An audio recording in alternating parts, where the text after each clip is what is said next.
They're against anything that makes America strong, healthy, and great again.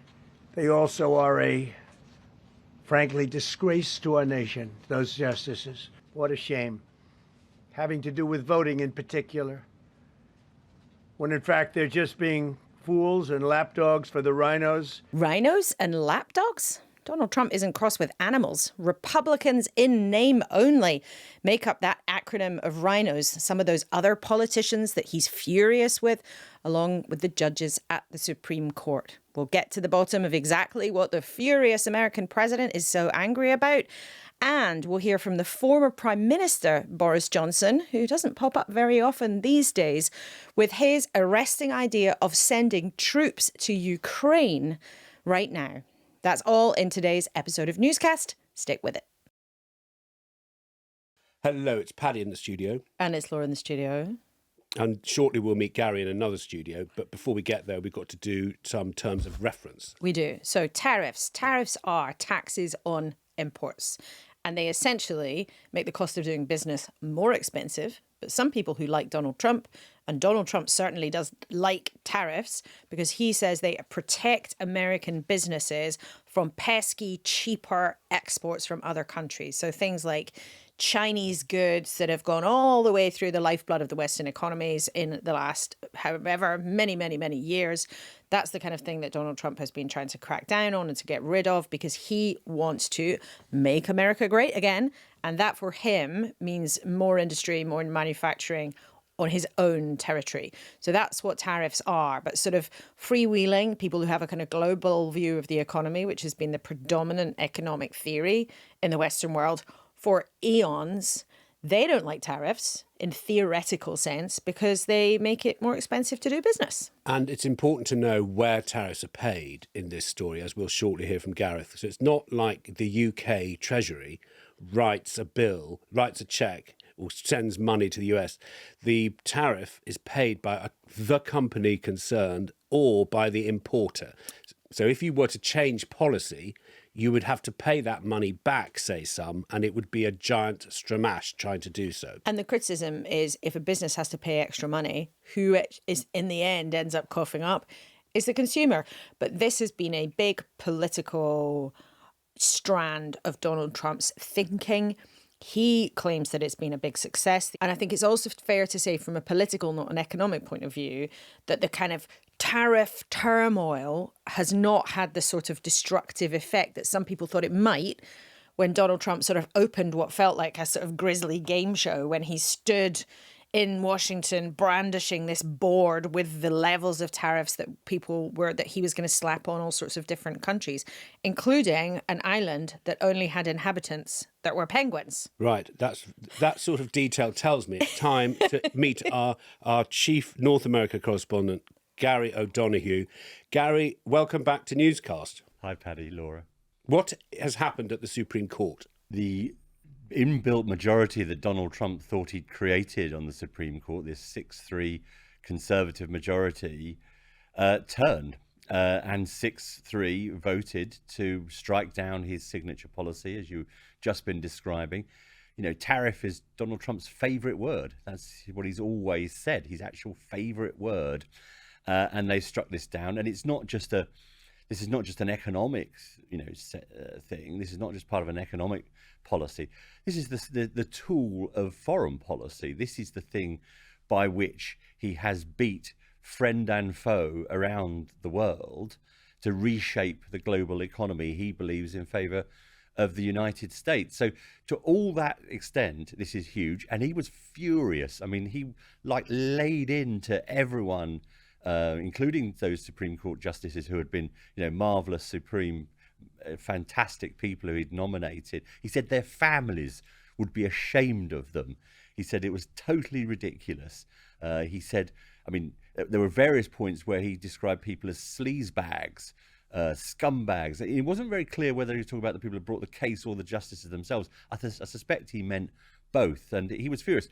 But, and I think there's a huge, huge but here, I think they saw this coming. I think you only have to go back to the oral arguments in front of the Supreme Court in the autumn to know they were pretty much going to lose.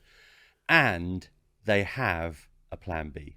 So, Laura, this concerns, does it not, which route Donald Trump used to put the tariffs on? So if he told the world he's using emergency powers, then, of course, that opens up the court to say, we, the court, do not judge this to be a wartime emergency. But it doesn't mean, does it, that the tariffs can't be reintroduced under another guise? That's right. He does have other options, as Gary says. They have a plan B. So this does not mean the end of his big, beautiful tariffs as he sees them.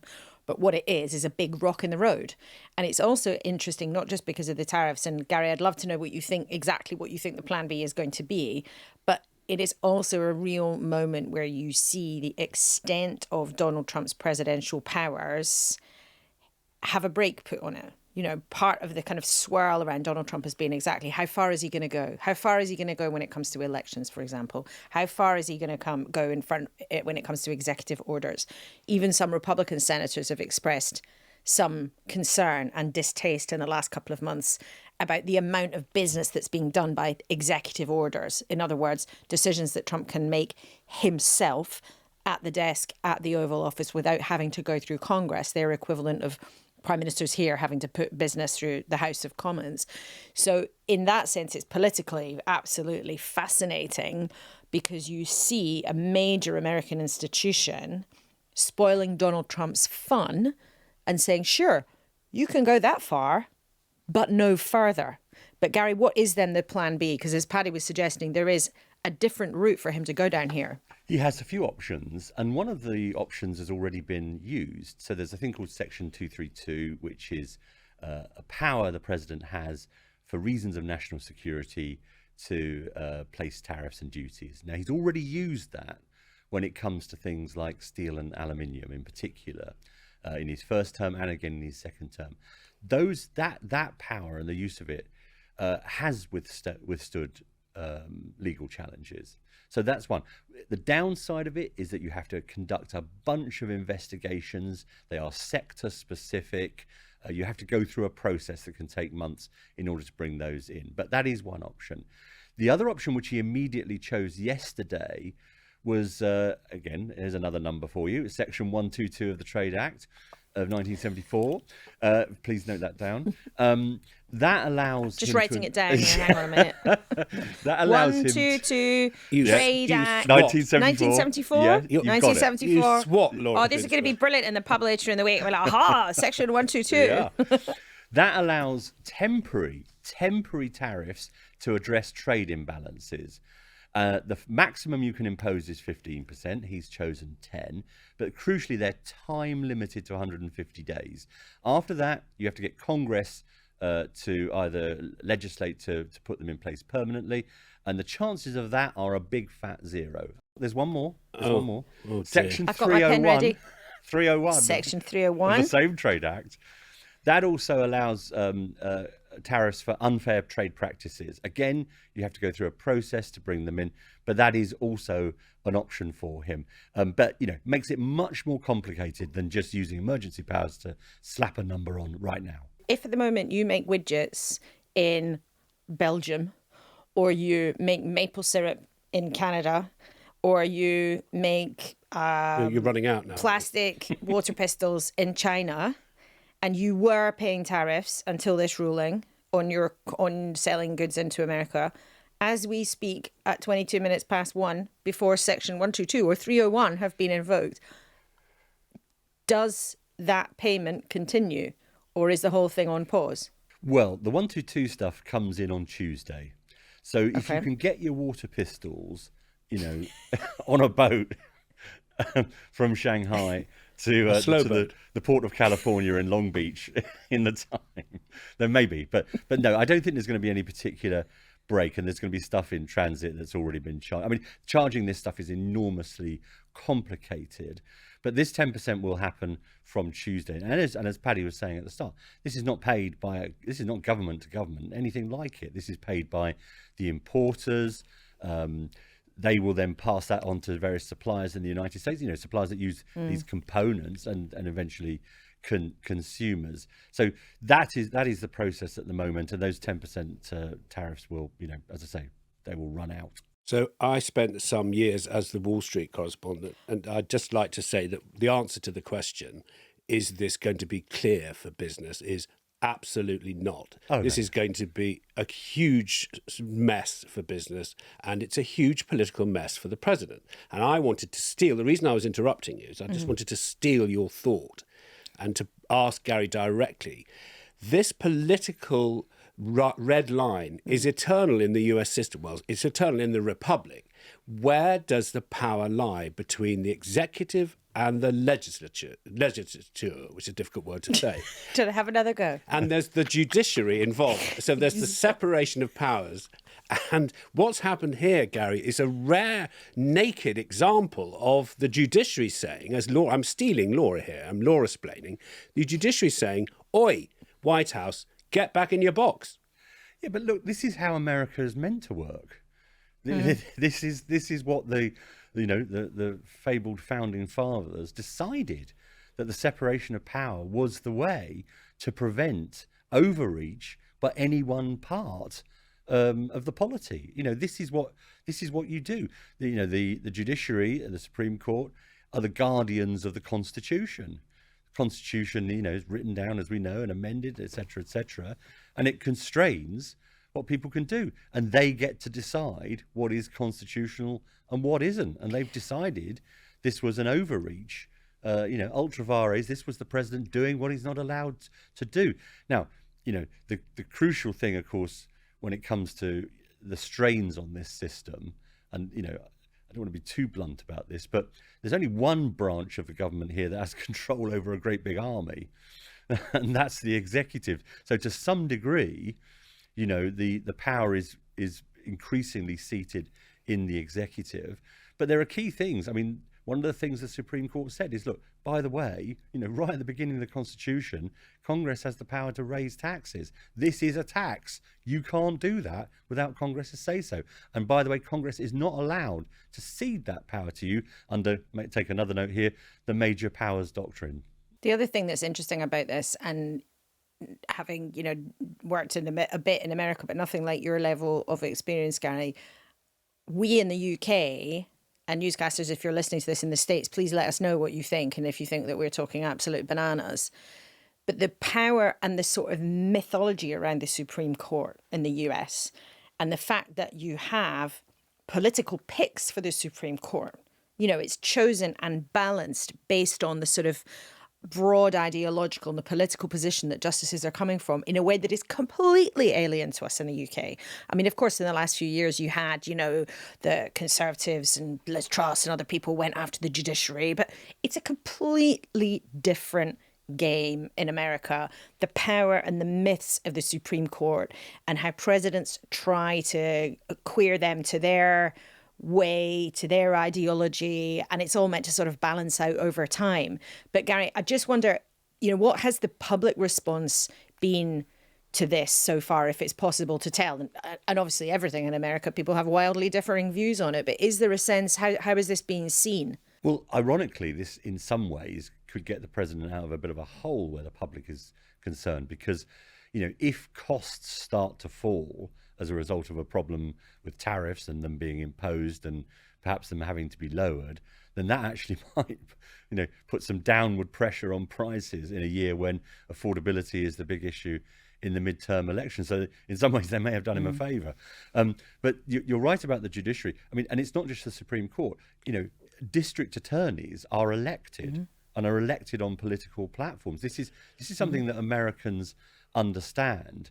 The politicization of the justice system is there and real. And ironically, Donald Trump complained about the Supreme Court justices yesterday being political. Well, if ever the pot called the kettle black, that's an extraordinary thing for him to do. But there is also still a reverence for the Supreme Court. I don't think the public has lost faith in the Supreme Court. There's a famous saying about the Supreme Court, which is that it's not final because it's infallible. It's infallible because it's final. And people still believe that here in the United States, that what they say goes. I love the architecture of Washington, D.C., and the Supreme Court looks like what you imagine a Roman temple looks like. Designed to. Well, and if you could go back to Rome and stand at a Roman temple now, it would look like the Supreme Court looks now. So that tells you everything you need to know about what people wanted, what role it's a temple, effectively, to the Constitution. But who's trying to be the emperor? And what clothes is he wearing? What clothes is he wearing, Laura? New clothes? Under which section of the Emperor's Clothes Act? So we put it all together and we say it's a reminder of why the White House of Donald Trump is so endlessly disruptive, because it's very unusual to take on the whatever they are in this way. Judiciary. Yeah. And, aside from the executive and the legislature. Yeah. Showing off now. So, Gary, we're going to have your final thoughts before we lose you on what could happen next. One quick addendum to the sort of whole constitutional settlement thing here, I would say, is that what you're seeing here, and of course it happened in the first term and the second term, the use of executive power, executive orders, it's a symptom of part of this constitutional arrangement not properly functioning. It's a symptom of the sclerotic nature of the legislature here, where nothing gets done, where the ultra-partisan behaviour means you can't really enact anything. I mean, they barely do anything. And so in some ways, Trump is driven to executive orders. And of course, the stroke of a pen can be undone by the stroke of a pen. And that is something that creates a huge amount of uncertainty. And if you take it to the tariffs argument, his whole point has been about rebuilding, turning back the clock, someone would say, creating new manufacturing jobs. That could only ever happen, if it could happen, could only ever happen with medium, long-term sort of stability. And the political system at the moment, and with these tariffs going up and down, creates no climate for any of that to be possible. It was interesting when we spoke to Speaker Mike Johnson, who's the number 3 in the Republican Party, a month or so ago, and I sort of asked him about executive order, because there are a few Republican senators round the edge starting to kind of raise their concerns about the way in which Trump is doing things just off his own bat. Speaker Mike Johnson, of course, said that it was all marvellous and it was all working brilliantly, and he had no qualms at all about how it was all working, because of course he has to be loyal, or he chooses to have to be loyal to Donald Trump in public. But I just wonder if in the coming months and years, especially if the midterms are bad for the Republicans, if that environment around how Trump is using his power might start to shift. I would like to bring you some news, because when we get things wrong or slightly wrong or misleading, we're very happy to say them on Weekend Newscast. I didn't mean to worry any consumers of maple syrup. Canadian maple syrup is mostly exempt from tariffs under producer Chris's excellent research, the United States-Mexico-Canada Agreement, the USMCA. So there we are. Don't worry about your syrup for your pancakes. It'll all be fine, Gary. It'll all be fine. Go and have as much syrup as you like. Gary, thank you so much. Pleasure. Do you like syrup and pancakes?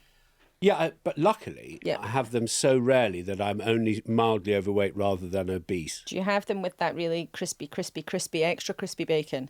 I don't approve of that in a normal fry-up or a normal sandwich. But if you're having pancakes and syrup, that's really what you want, isn't it? The Americans can't do bacon and they can't do chocolate, I'm afraid. So I wouldn't normally have that. Right, let's go to our next main subject then, shall we? And stop talking about our breakfast. So not for the first time, we have a scoop at the weekend from Laura Kuenssberg. What has the former British Prime Minister Boris Johnson and the former head of the Armed Forces, Admiral Sir Tony Radakin, said?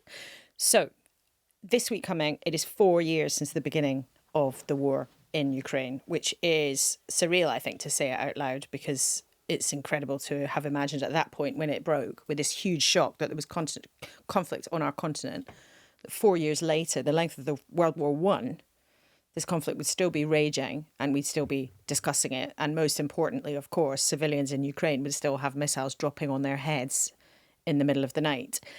We brought together Boris Johnson, who was the Prime Minister at the time, and the former head of the military, Tony Radakin, as you said. They worked together very, very closely at this time and led the UK response.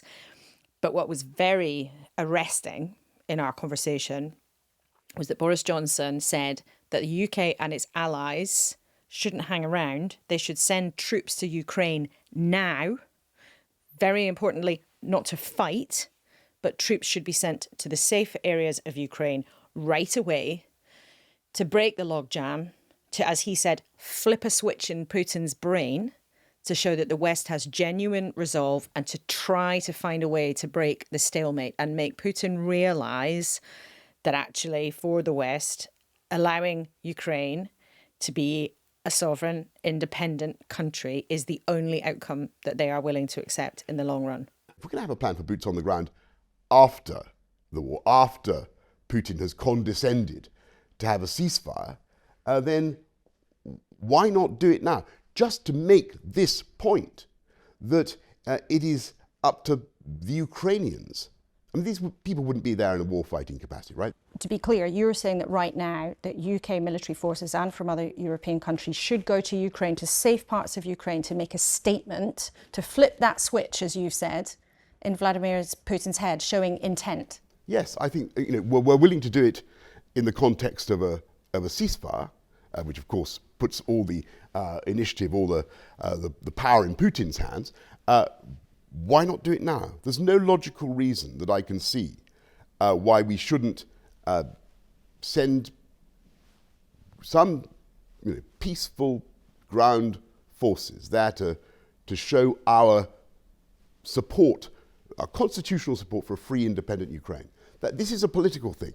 It's about whether Ukraine is a free country or not. If it's a vassal state of Russia, which is what Putin wants, then obviously it's up to Putin to decide who comes to his country. If it's not, then it's up to the Ukrainians. Wow. And it takes you right back to what people made of Vladimir Putin for years and years and years, including when Boris Johnson and his fellow Conservatives were running the United Kingdom. Absolutely. And he says in this interview that the West, the UK and its allies, including during a period when he was Foreign Secretary and including during a period when he was Prime Minister, emboldened Vladimir Putin by not taking strong action when he annexed Crimea back in 2014, by not, in his view, punishing Assad when he used chemical weapons in Syria, by withdrawing from Afghanistan in 2022.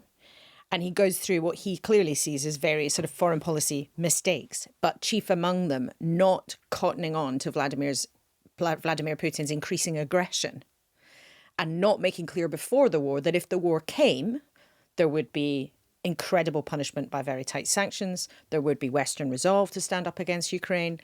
And he accepted, I said, well, do you regret that? You were a leading politician during all of that time. Although in 2014, he was mayor of London. But for much of that time, he was in a big, powerful political position. And he said, well, yeah, we should have done more. Which, to hear that as you look at the pictures day after day of terrible things still happening in Ukraine. And of course, huge loss of life for Russian forces too. It was, I thought, quite powerful to hear that essentially he sees what's happened in Ukraine as a product of many years of foreign policy failure. But he also thinks that failure, in a sense, is still continuing because the West is not doing what he sees as enough as Ukraine. And talking to Tony Radakin as well, maybe picked his words a bit more carefully as somebody who's only recently stepped down from being head of the armed forces. He said that support that's been given to Ukraine has been what he described as incrementalism. It's been too slow. It's been too cautious. That means that lives have been lost unnecessarily. And they're both calling for more military support, more economic pain in order to bring what, to some degree, is this really sort of horrendous stalemate to a close. Neither of them believe that Putin is remotely interested in peace. So therefore, they're both saying it's for the West to change this, to crank up the pressure. But of course, saying you'd send boots onto the ground is one thing to say. But of course, there could be very grave risks to doing that. There's been warning signs of drumbeats of war going back for years and years and years. And it does help us understand why the stakes now have got to be understood by the population in the West. That's what Johnson and Radakin are saying. We citizens have got to understand the stakes. That's right. And of course, people will say, well, look, if you did something as bold as sending troops, even just peaceful troops to safe areas of Ukraine, some people might see that as being a real escalation. That could be seen as a real provocation to Vladimir Putin. One of the things, though, that Johnson and Radakin were saying is, look, every time Putin said there was a red line, actually it's sort of gone away. So you remember, oh, well, if you get these missiles, then I'll do these terrible things. And if you get these fighter jets, if you give those fighter jets to the Ukrainians, then I'll do these terrible things. And that's not necessarily come to pass. So just speaking to both of them it was so interesting. And I do shamelessly recommend people really listening to the whole thing in full, because they also both go back to the moment where they both received a phone call, one at 3:10 in the morning, one at about 4 in the morning, saying that the invasion was on. They tell the story of what it was like that morning, those first few days of the conflict, when Zelensky emerged safe in the world, walking around Ukraine. Do you remember he did that selfie video in the empty city saying, I'm still here? So they really take us inside what those moments of huge import and high drama were like. But I think in a way, if I kind of summing it all up, they're both kind of saying, look, everybody, as you say, has to understand this, not least to understand what the likely increase in how much we spend on defence might mean. We've talked about that again and again, but Radakin is really clear that the government has got to hurry up and say where that extra cash is all going to come from. So I suppose if I could be clear about what I'm trying to get from your interview, is that these people are saying this is existential for both blocs. Yeah. And when I'm using the word bloc because Russia has allied itself with North Korea, with other countries around the world who we've spoken about here before. And the West is being encouraged time and time again to be more unified in Europe, to stop bickering, having different sorts of arguments over different sorts of planes and tanks and who's sending what. Europe's got to pony up, say people from all quarters of the security services, and pay up. So this is a reminder. These two men have given you this interview. Some Radio 4 listeners have been writing to us saying, actually, it's not a done deal that we want more defence spending. This argument is getting ahead of where some people in the British conversation are. Sure. And if you think of Zach Polanski in the Green Party, for example, you know, he's not someone who's going to be out there banging the drum for the industrial military complex. You know, there's certainly people in the Labour Party too who wouldn't necessarily want us to be careening down this road. It is the direction of travel that this government has now set, responding to threats around the world.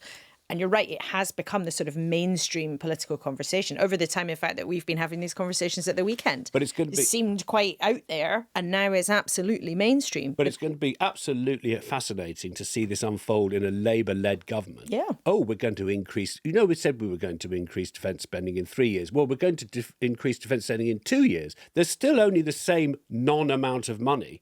And when you start carving up the non-amount of money and giving it over here, that's a political decision. It is, and it's a political decision to do it in the first place. And then it will be a political decision to decide where the cash is going to come from. And important to note, the government has not told us where it's going to come from after 2028. And if something ain't written down in a Treasury spreadsheet in black and white, it doesn't necessarily mean that much. Now, our excellent colleague James Landale was reporting last week that in number 10, they're looking at proposals of how they get to the 3% of national income going to defence by 2029. So that would be a bringing forward of some of this cashola. But our government's sort of been pushed there also because it's how Trump has pushed NATO. NATO's then pushed its members. So, you know, like it or not, that's now the mainstream of UK political thinking. We're not here on Newscast saying it's a good thing or a bad thing. But if we spin back about 2 years ago, it wasn't sort of fashionable to accept that defence spending was going to have to increase. There are people, obviously, in the defence sector who would always say the defence spending is going to have to increase because they would like defence spending to increase. But it is now the sort of mainstream of political thinking in this country is that that money is going to have to come from somewhere.